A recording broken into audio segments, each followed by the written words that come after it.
This is Listening with Franklin Livingston, and our guest is Kelly C. Fox.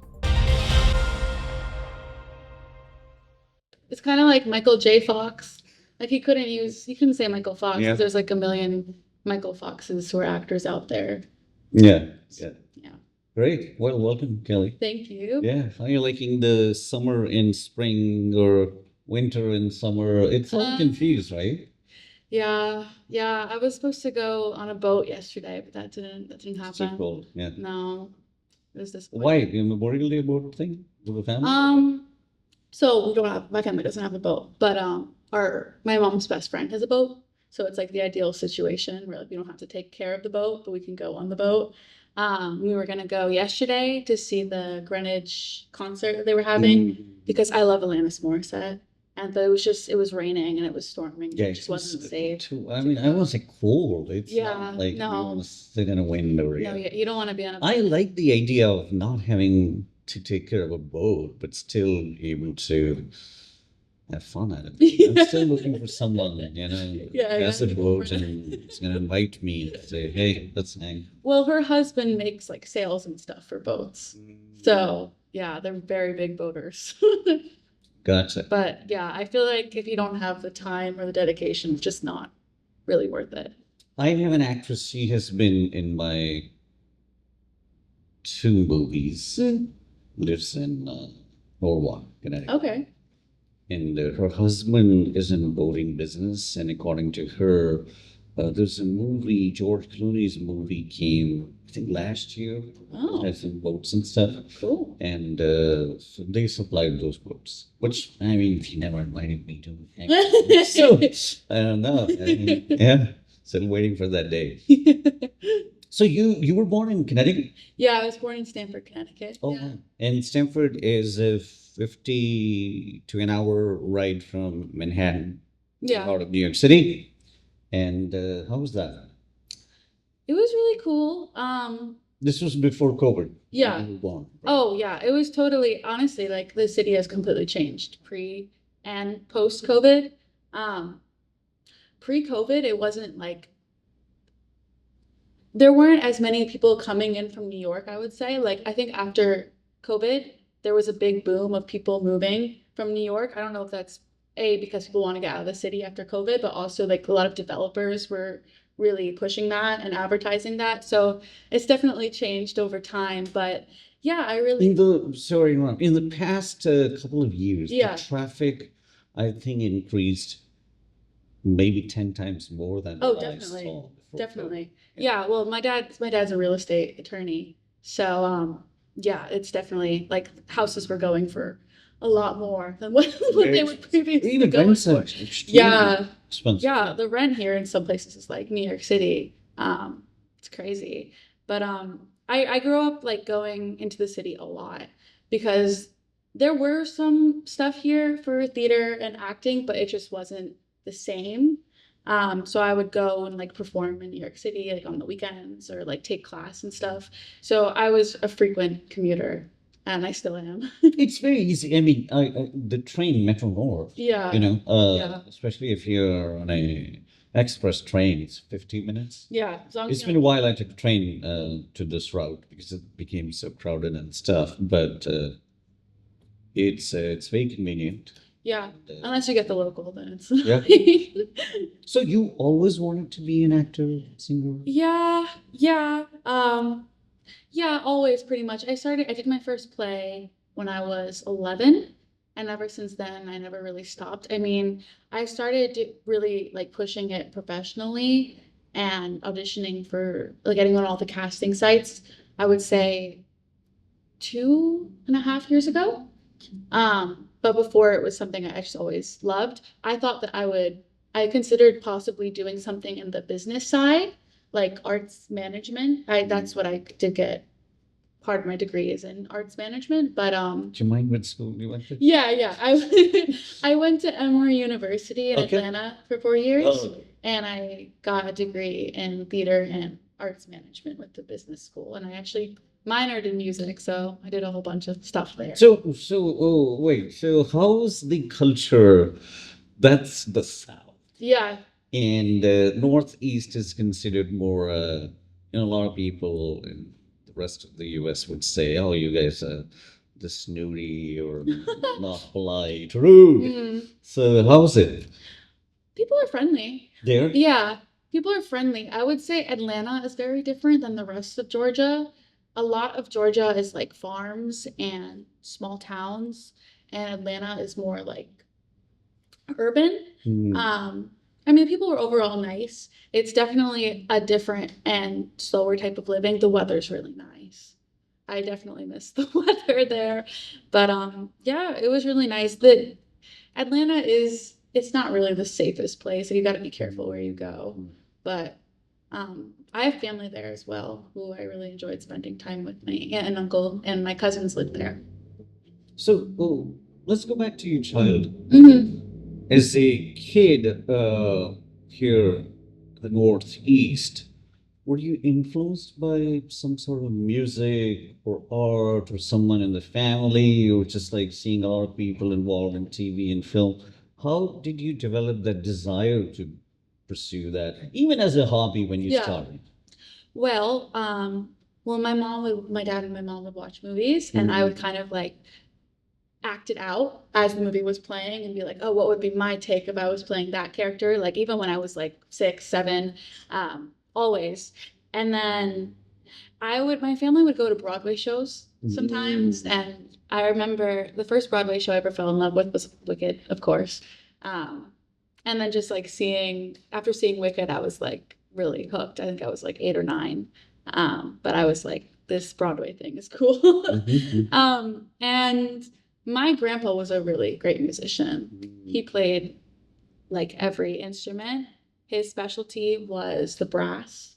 But yeah, he was incredible. He got his master's at Columbia in music education, and he actually got out of seeing conflict in the war when he was drafted because he played in the army band, and he just got really lucky because they came in one day and they were like, does anyone know how to play this like random instrument? And he said, I know how to play it.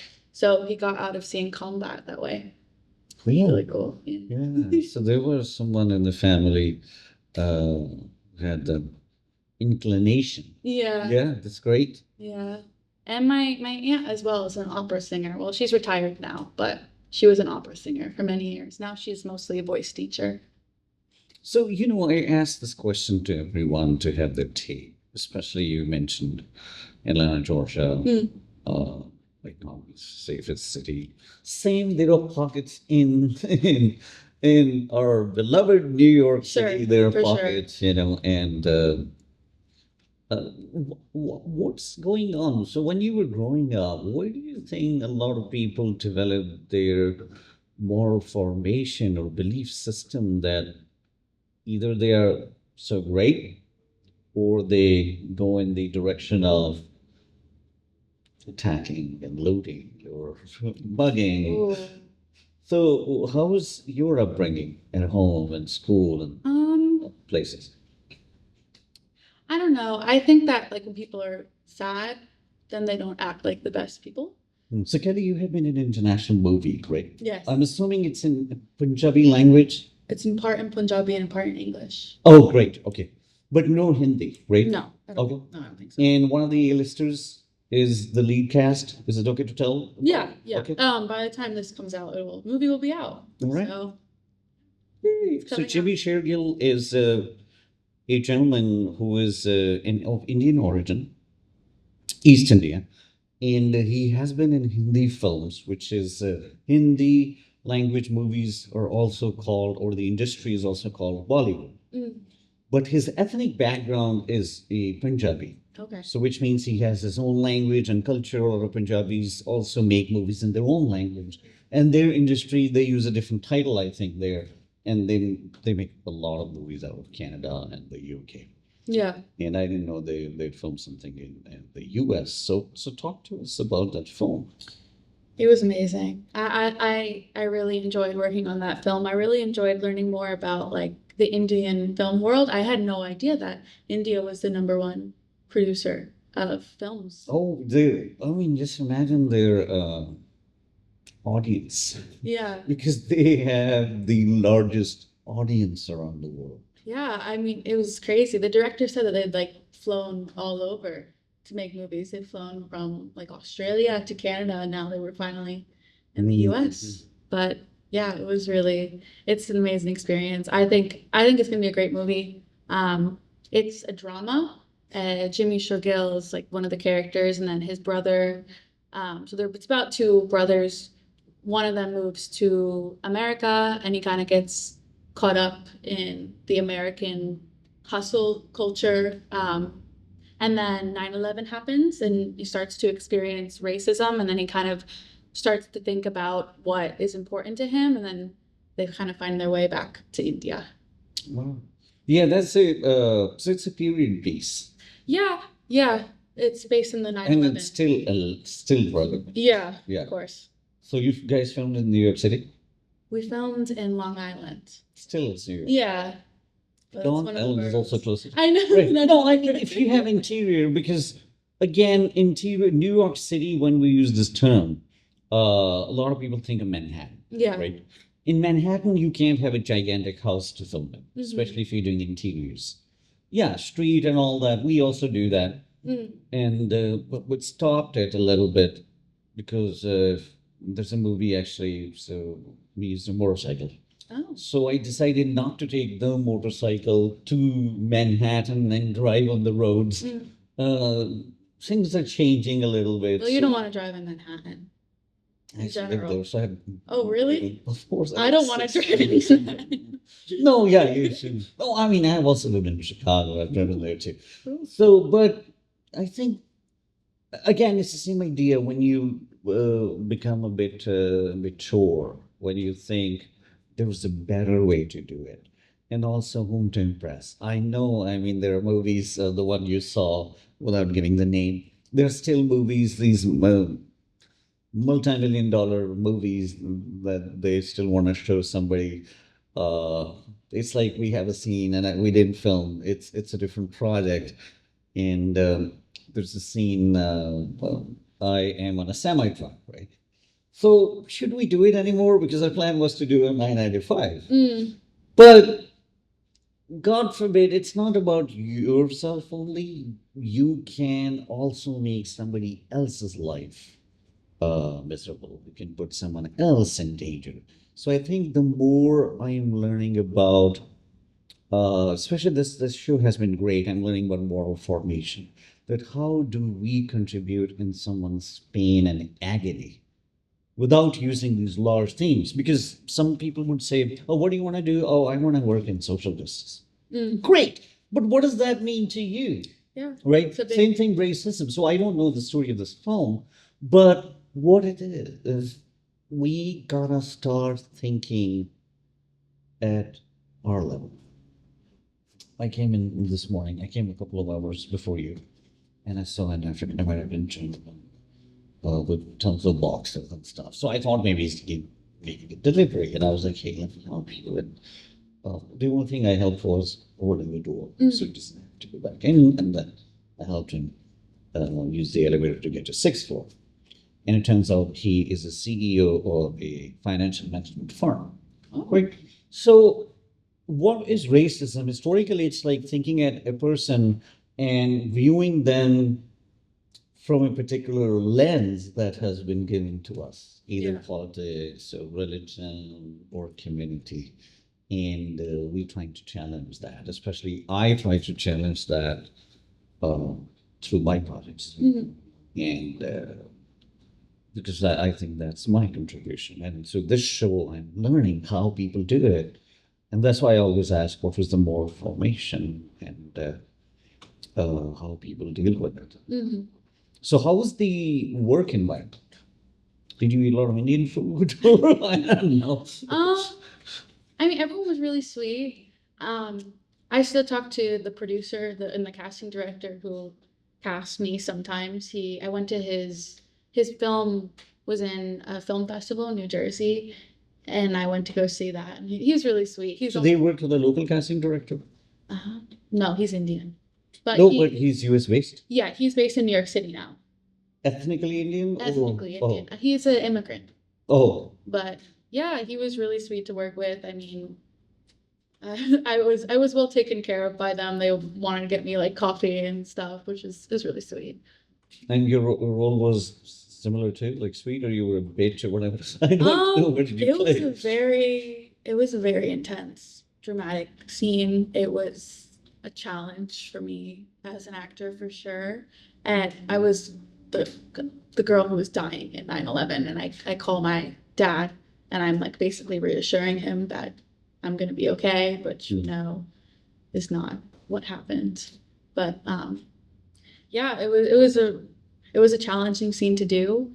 It was also a different style than what I'm used to doing because I'm used to like getting a script and studying a script and then like kind of doing all my character work based on what I read and like scene study. But it was very improvisational, which was like we would do one take. Comes across more natural. Yeah, Yeah. we would do one take and the director would be like, "Oh, try saying it this way," or like try saying this, or like try saying this to your dad, or try saying like different. So it'll be interesting to see what is actually chosen. But yeah, it was a really cool experience.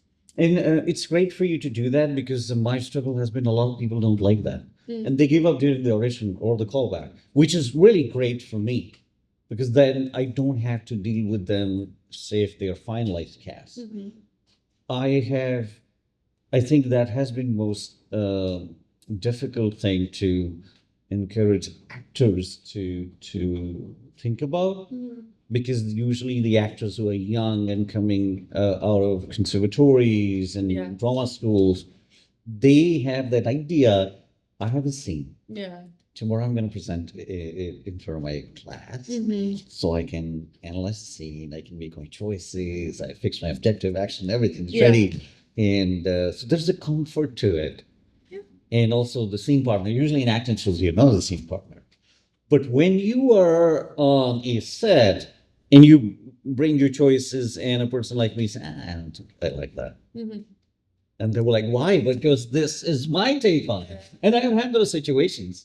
You didn't have those kind of fights or something. No. Okay. No, Right. everyone was very nice. That's great. All right. Great job. Yeah, I guess that like when I was taught in acting school that never change the words on the paper Hmm. because That's wise, yeah. yeah. Some writers actually, because see, for a writer, uh, so the movie that I'm wanting to make this year, that script has been written in 2 years. Yeah, that's exactly why. Right. Yeah. And after that, we might revise it a little bit, sometimes according to the finalized cast. Mhm. But because the writers actually pour their heart into the words. Yeah. So first of all, you should not do that. Yeah. Unless they think, because we all have a different style of speaking and rhythm, and some people have a genre or jargon. Unless they think, okay, let's make some changes. I think as an actor, it doesn't matter when if I'm acting in someone else's project, Mm. my job is to act that scene out, Yeah. not to change into something else. Yeah. I mean, everything's also just like super subjective based on like what the creative vision is. So like I've done like casting director workshops where like they're like, "Oh, do it this way." And another casting director will say, "Do it another way." So it's all really based on the vision that you're going for. There's a scene, I totally forgot what scene, and Scorsese, you know what, Scorsese, and whenever someone like Scorsese says something, it becomes almost uh, a biblical truth, right? Mhm. So he's like, oh, this is such a painful scene, the character's on the phone, and the camera should be tracking and not panning. Now, it's so, if the same scene is directed by another A-lister, might be totally different because Yeah. again, it's subjective what you're Yeah. saying. It's their take. Yeah. And if you have, it doesn't matter how smart you are, you might have the best understanding, but it doesn't work there. Yeah. And I think that has been my, so in the series, we have had actors diverse background. Mhm. The people who went to Juilliard and then people who went to no acting school. Mhm. So you spend gazillion dollars, you go to one of the best schools, you learn there. And then you come and act and you think you understand it. And then there's a person sitting like me and you say, I don't think, let's try something Yeah. different. So a lot of times it ends up in a quarrel, a fight, Oh. because sometimes the talent thinks it's an attack on their craft. Yeah. And or they would compare it with like, oh, we had a scene in such and such play. It reminds me of that. Of course, that's great.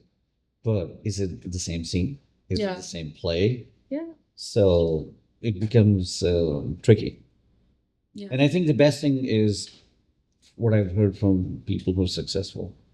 When you're acting in somebody else's project, which is not yours, not your vision, your job is to assist them in casting out their vision. Yeah. And you're a tool, you're an instrument. So try to help them. And the same in casting director. It's not about, so when they think, oh, I don't want you, it's not that you are not good enough. It's you are not the best piece in the jigsaw puzzle. Yeah. I mean, it's all really like people. I feel like actors get in their head a lot about how if they're good or not, which I understand because it's such cutthroat industry and you deal with so much rejection. But everything is just so subjective, honestly. Like, what makes a good actor? If you ask that question, it depends on who you ask. You have a different answer. But should that rejection be considered as a rejection? Or Yeah. there's an alternative to it? Redirection. Redirection. All right. Yeah, I mean, because see, rejection again, that's the world we live in. When you talk about this online stuff, Yeah. it's rejection that you are not good enough for me.